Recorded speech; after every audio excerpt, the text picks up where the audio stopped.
Okay, this is where we're going to start upsetting a lot of people. Where I'm going to start upsetting a lot of people, I think.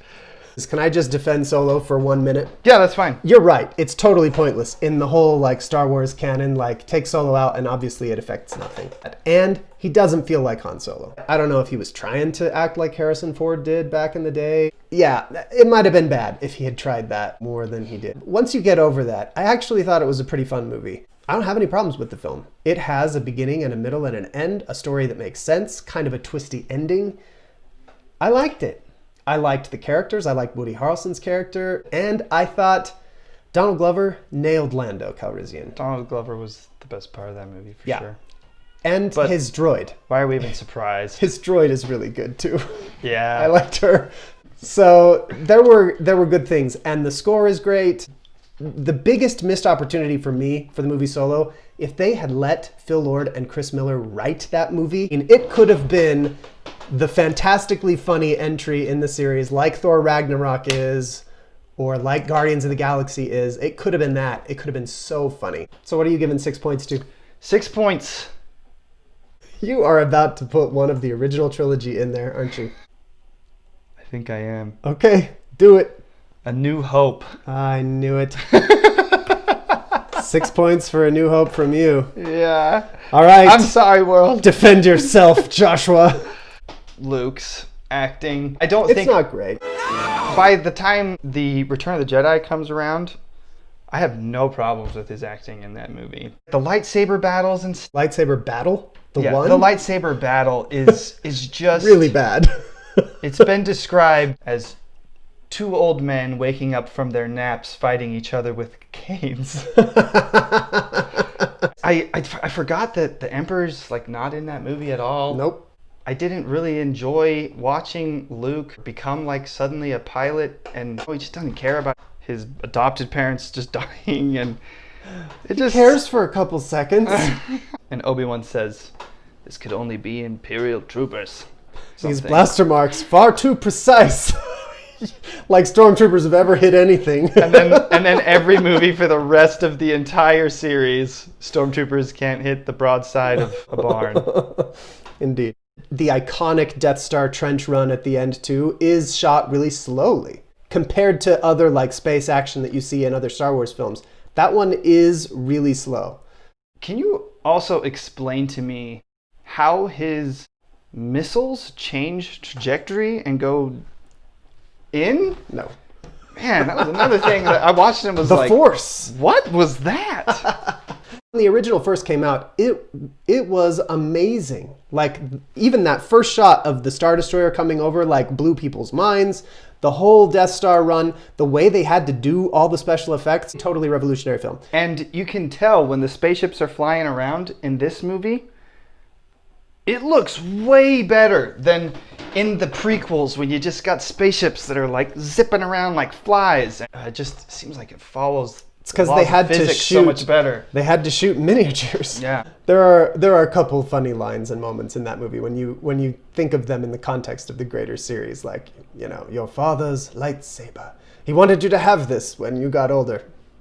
Your father doesn't know that you exist. He probably doesn't know that I have your old lightsaber, and he'd probably be ticked.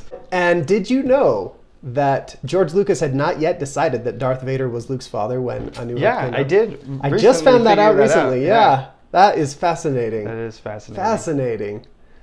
So, yeah. So I agree with you that the fighting is less exciting, the flying is less exciting, the story is probably simpler, but because of its iconicness and originality and the fact that it's the OG, yeah, I've got to put it higher on my list. That makes sense. So this would be the 5th best Star Wars film, according to you. The Last Jedi. And for me, it is The Force Awakens. Okay. Want to say anything about Last Jedi? This is a pretty controversial one. It's a love-hate movie. I am the first person in the history of the world to go on record saying that this movie is pretty good. You don't love it, but you don't hate it. Yeah, no, but I did realize after watching again recently that I do like it more than I dislike it. it's not a perfect movie, and I acknowledge that there are some flaws in it, but I also think that there was a huge bandwagon effect of this movie. I know when we went and saw this movie and we talked about it afterwards, me, you, and our brothers all just decided that it was fine, fun. It was except good. for the casino planet. And I've basically kept that in my mind and acknowledged that there's some other problems, but also feel like there's a lot of things that people will complain about with this movie that just don't matter to me. And in my defense, I decided I didn't like it by the next day. It took me about a day Did you? to sink in, but about 24 hours later, I had thought about it enough to decide I have major problems with that movie. We had a brother write a 10-page paper or something On why it's talking bad. about why he hated Last Jedi. And I went through and read it, and there was a bunch of stuff where I just thought, and I tried to I didn't want to just jump on the bandwagon and hate on it. So I tried to see the arguments and then try to see, how do I feel about that? And when they would say stuff like Rey is too perfect, and I was like, she is pretty perfect. And then I was like, let me think. Can I think of a movie where that has ruined a movie for me, where a character was too perfect, the hero was too perfect? And I started thinking, and I was like, there's a bunch of movies that I like where the hero is perfect. Captain America is perfect. And you have several examples of this throughout film history where the person who is the hero never makes a mistake. And it doesn't diminish from the quality of the movie. Anyway, I don't want to get into the nitty-gritty details of everything, but basically what I'm saying is I went through almost every possible thing that people had against this movie and decided whether or not it really had a huge impact on me, and I kind of ended up almost the same place I was after seeing it. And there it is. So my pick was The Force Awakens. I think The Force Awakens is great. It's so good. It's really good. Now, it's fifth on my list because of its unoriginality. Where they could have gone with a new Star Wars trilogy, I mean, the sky was the limit. And they just rebooted, A New Hope again. That really is a problem. And it became a bigger problem, I felt, as the trilogy went on, as the sequel trilogy went on. A lot of the problems that I had with The Last Jedi and with Rise of Skywalker really have their genesis in Force Awakens. But Force Awakens on its own, as a standalone, as a standalone film, is excellent. I really enjoy it. Yeah. It's really fun. The interplay between the characters, the dialogue is good, the action is great. There are some incredible looking scenes. It's really good. It's a very good film. And I remember feeling that way after coming out of the theater and thinking this was a Star Wars movie. I mean, the only Star Wars movies we'd seen since the original trilogy to that point were the prequels, and I had not liked those. And so when Force Awakens came out, I went out of the theaters going, now that is what a Star Wars film should feel like. And it is. I still feel that way. I watched it again just like a week ago before we did this. It was the last one that I saw before I had seen them all again. And I thoroughly enjoyed it. And I came out of there again thinking, that's a good one. I really like it. It is so good. It's even as derivative as it is. Now we have a giant Death Star, and now we have, it's so derivative. So it gets knocked down some pegs in my mind. But I feel it's like really enjoyable. they use Han Solo to kind of be self-aware of that too. When they're like, Yeah. this was the Death Star, and this is Starkiller Base. And He's Han like, Solo's so like, it's bigger. It's bigger. And I was like, There's always a way to blow these things up. nice. Yeah. But there was a lot and that I really loved in that movie. And I think that losing Han Solo was really hard for the next two movies because He was a big part of what made that movie enjoyable. So I'm going to say The Force Awakens was my number 4. So So you're giving 8 points to The Force Awakens. And I am giving 8 points to Rogue One. okay. That means we have a tie between A New Hope and The Force Awakens, by the way. Yeah, The Force Awakens. I just watched this movie today with my kids, and it is a bit of a rehash of A New Hope, but I rewatched it when I was rewatching it with my kids, I was realizing that this is introducing Star Wars to a new generation. And even though it is a bit of a rehash, it was by far the one my kids were most just engrossed in. And it was like magical to watch my kids fall in love with Star Wars. And it helped me remember like why I care so much about Star Wars. And these were like some of the only movies that weren't cartoons that my parents would let me watch growing up.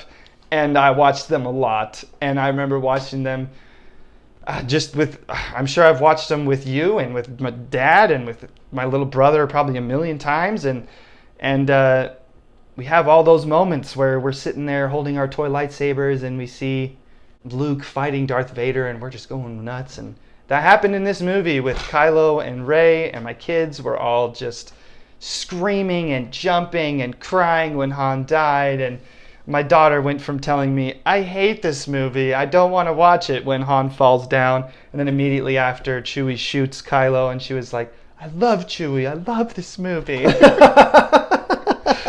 And when a movie can just like play with your emotions like that, and you can see it just like taken over completely. I will say too, it is a little dumb that she beats Kylo in the woods.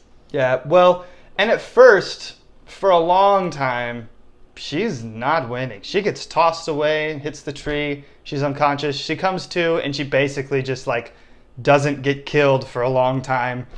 And he is wounded, but in the end, like after she remembers that there's the Force, and then she that just moment whoops on where him. she sits there with her eyes closed, and it cuts back and forth between their faces like 5 times. I was like, why hasn't he pushed her down the cliff or something? But I guess he doesn't want to kill her. He wanted to train her, and he even says it in that moment. You need a teacher. Maybe he was waiting for her to like come up with like answer or something. And maybe, I don't know. But you shouldn't have to fill in the blanks when you see a movie. It should be cut and dry, and it wasn't at that moment, and it was a little silly. But it was less really silly than I remembered it being, because I just remembered it being Kylo, who should be just destroying everyone, and I was like, oh, well, he is wounded. I forgot about that. And then he's just dominating for a while, and then anyway. But it is a bit silly. I also wonder how in the world Hux found Kylo out in the woods with enough time to get off Starkiller Base before it explodes. Hey. So my pick for number 4 is Rogue One. Mm-hmm. It is excellent. It's excellent. It's amazing that it came out so well, given all the reshoots that they were doing at the end. And there was a last-second composer change, and there were all these things happening with that movie that made it look like a troubled production. But in the end, it's my favorite of the non-original trilogy Star Wars films. It's really good. There are still some things about it that I don't totally buy.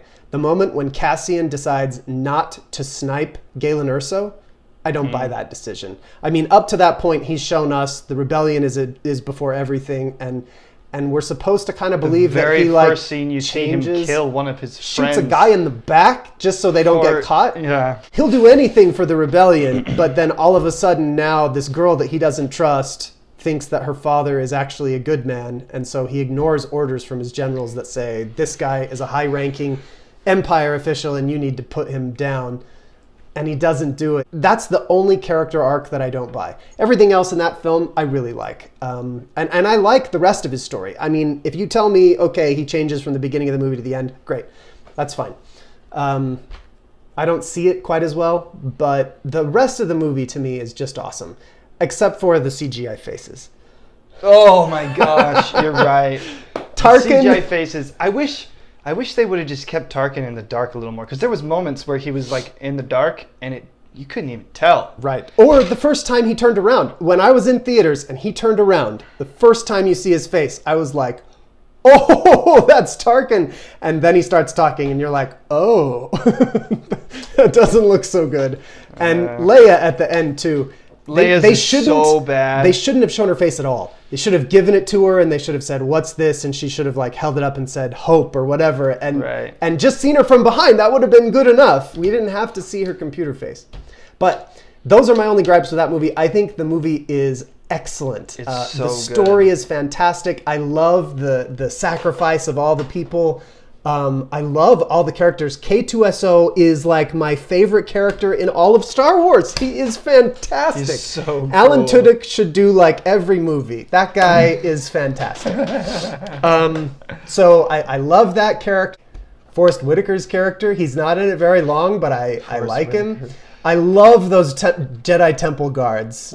They're Donnie the Yen, best. he's so cool. Yeah. Are you kidding me? I'm blind. Yeah. There's so much good. And the shots of the Death Star are stunning. Stunning. Cool. Yeah. That first time when they're like putting the big circular piece in. there is incredible imagery in that film. And when the Death Star is blowing up Jeddah, like it looks amazing. Like it is a phenomenal film. It's really, really good. Way better than it probably should have been. The moment when Darth Vader is in that In the hall hallway. and ignites his lightsaber is absolutely Totally epic. amazing. Yeah. I've heard rumor, I guess I need to verify if this is true or not, but I was told that the director brought on Ridley Scott to help direct that scene. That was a reshoot I heard too. Oh, like, was it? Yes, Oh, yeah. It was something they added at the end because they felt like they needed something to establish Darth Vader's awesomeness. That whole movie is just really good. It was. It is. We're about to get to that for you later on. I mean, you thought it was better than me. Here we go. I'm changing it. Oh, okay. I told you in the past that Rogue One was my favorite Star Wars movie, and it was until I rewatched them all, and I think it is now my number 3. Okay. 9 points, right? Yep. So it has 17. Okay. Better than A New Hope. You're not happy about that. No, actually, I will say this. I think Rogue One is a better made film than A New Hope. Yeah. I think it's more consistently enjoyable, but We wouldn't have it. we wouldn't have it if not for A New Hope. Yeah, like the only reason that Rogue One even makes sense is because of A New Hope. So I can't put it higher than A New Hope. Also, Rogue One corrects the biggest plot hole of A New Hope. That the Death Star can just be exploded by 2 photon blasters from your spaceship that change trajectory into the hole. You know what's dumb though? If Rogue One says that the only reason that there was a shaft straight to the core of the Death Star, whatever, from the outside was because somebody put it in there, then you would think for the Death Star 2 they would have been like, hey, but they didn't. Let's not do that. They didn't blow it up the same way. They didn't just shoot. No, this time they left a tunnel big enough for a spaceship to fly all the way to the core of the Death Star. It wasn't finished being built. I guess. There's a huge, giant, gaping hole bitten out of it. I see that. I'm just like, you're gonna leave a spaceship-sized hole to the core of the Death Star, even to that stage of construction. And there's stuff like that all the time in Star Wars. Yeah. When Han Solo's flying the Millennium Falcon through an asteroid hole, he's just like, here's a hole in this asteroid. We'll fly into it at full speed and go for a long time. Good thing it wasn't just a wall there. Holy cow. And then there's a bunch of examples of that. But there are. Those moments are awesome.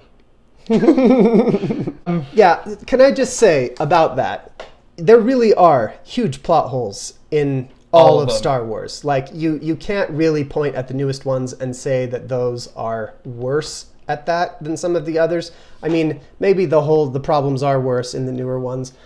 But my biggest problem with, so take Rise of Skywalker versus Force Awakens, for example.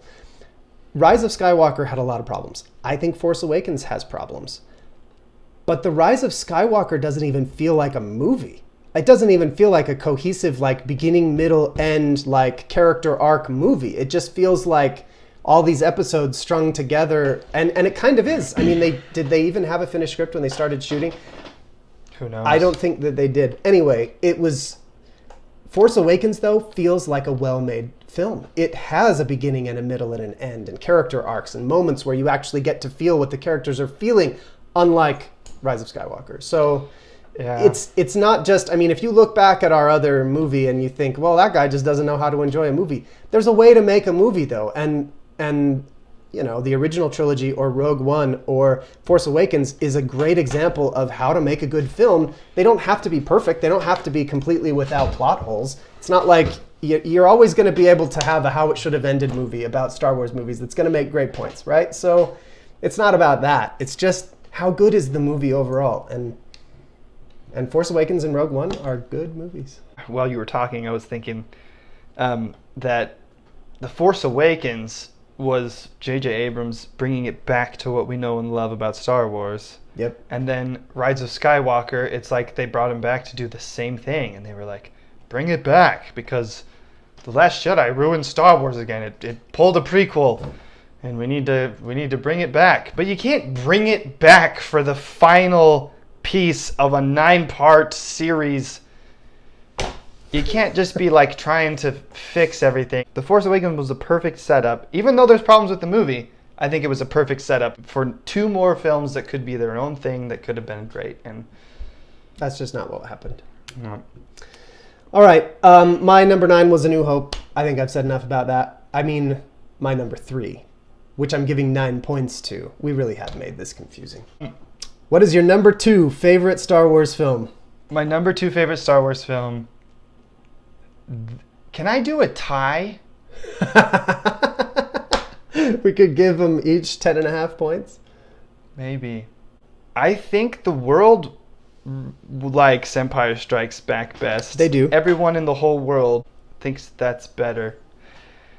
But after rewatching Return of the Jedi, the Ewoks are annoying, but not so much that they ruin everything for me. When you're talking about annoying characters like Jar Jar Binks, the battle droids are just are just a bunch of idiotic, like terrible, stupid things that ruin it. And, they're terrible. And anyway, so there's a lot of that going on, but the Ewoks are just like these little like bear things that they're kind of annoying, and it's really dumb that they have this mission to blow up this shield generator thing, and when they get kidnapped by these Ewoks and then they decide not to eat them, everyone's like, oh, well, let's have a party all night. Let's just party. And then afterwards they realize, they're like, we should probably go blow up that thing now.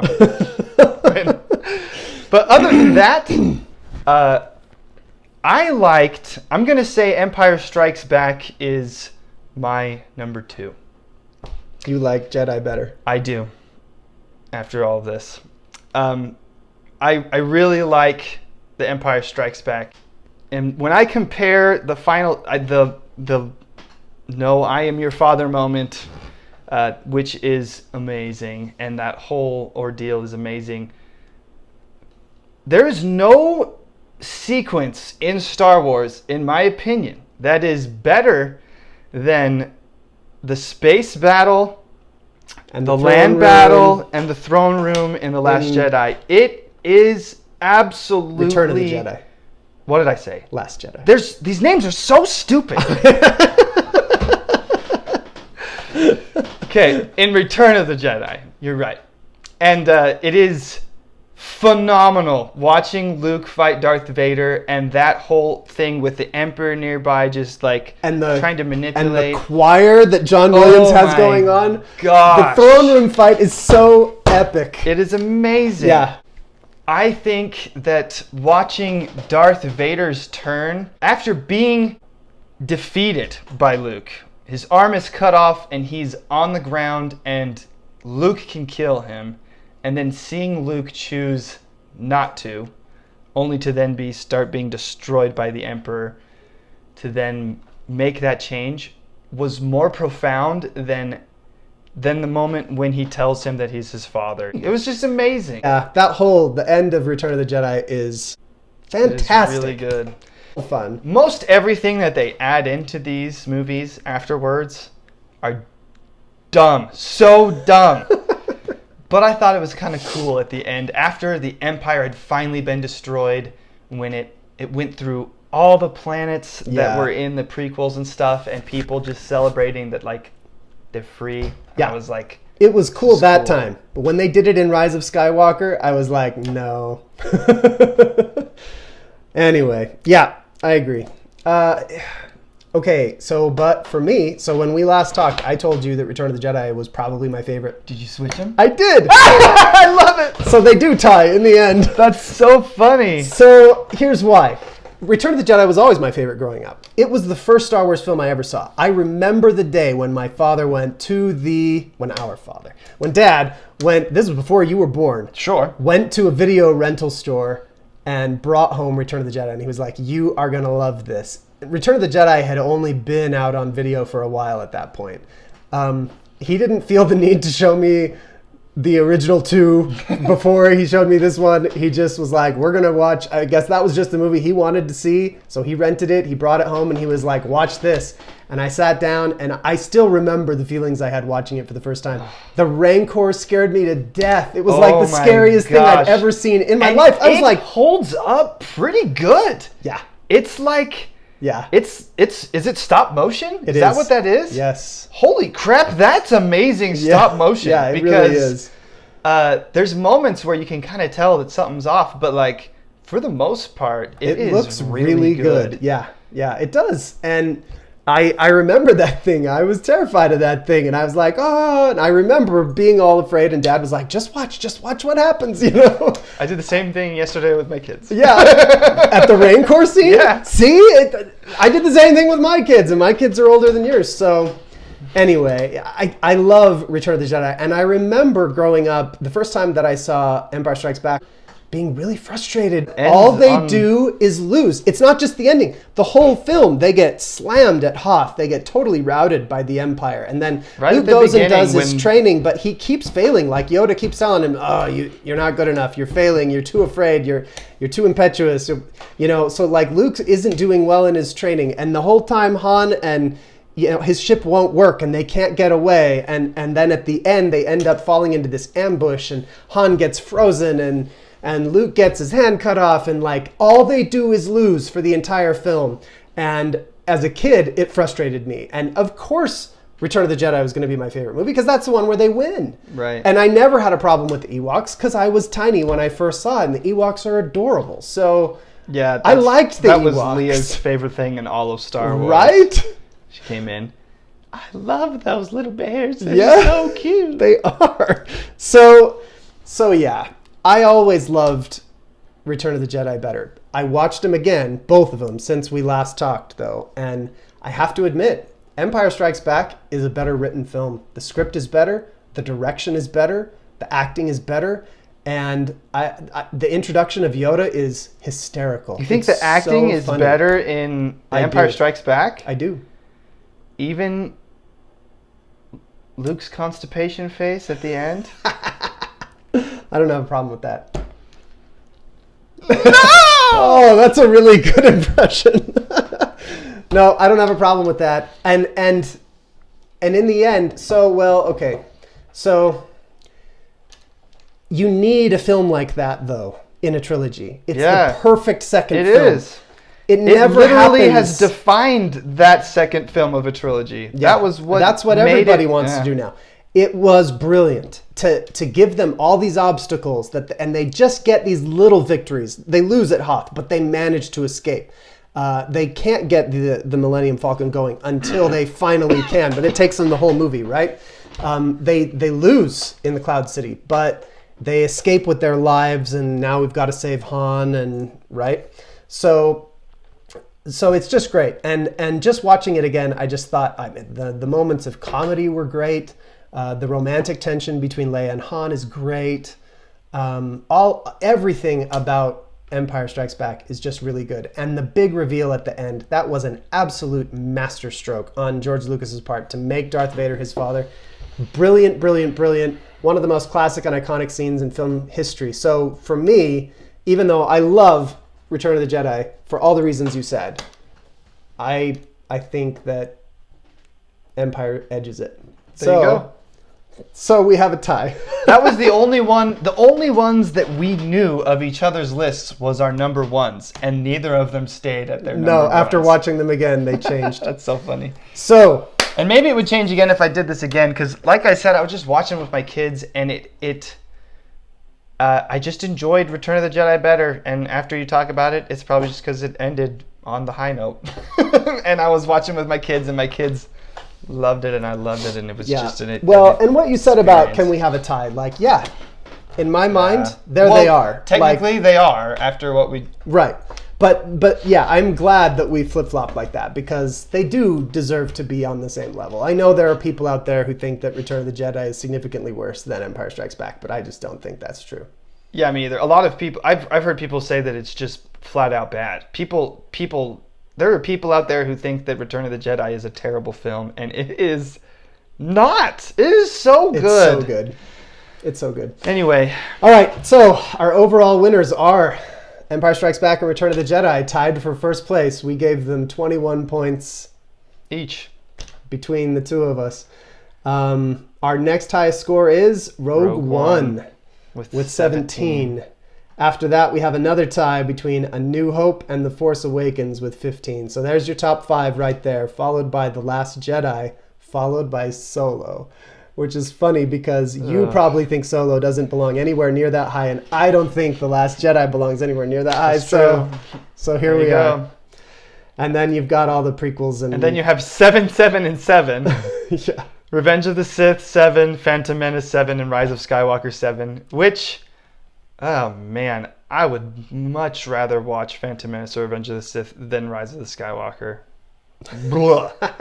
If you remember, on our Rise of Skywalker film, I ranked that with a half star. So Solo and Attack of the Clones are below that. Wow. All right. That's it. Now, as a bonus, where would you put The Mandalorian? That's a good question. There are probably 2 episodes that there's one I really dislike and one that I think is kind of lame, but I didn't necessarily hate it. There's one I already talked about. Have you watched the whole thing? Yeah. Okay. That's a good question.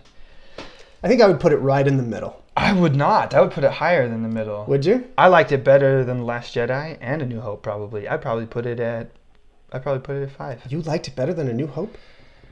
Yeah.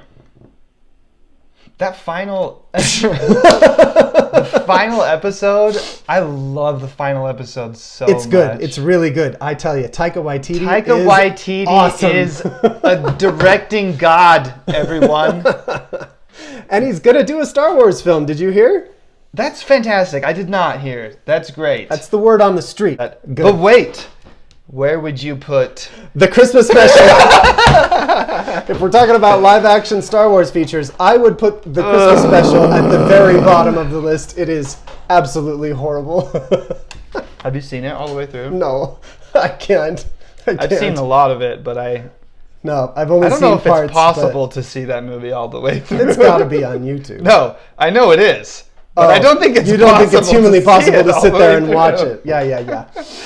Well, that is our list. Those are our favorite Star Wars films and our least favorite, all ranked together. Tell us in the comments how wrong we were, but just remember our opinion is more correct than yours.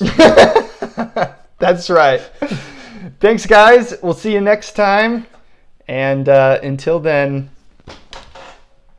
I don't know. We need to have something. Some sort of sign off. Until then, may the Force be with you. Rewatch our other videos.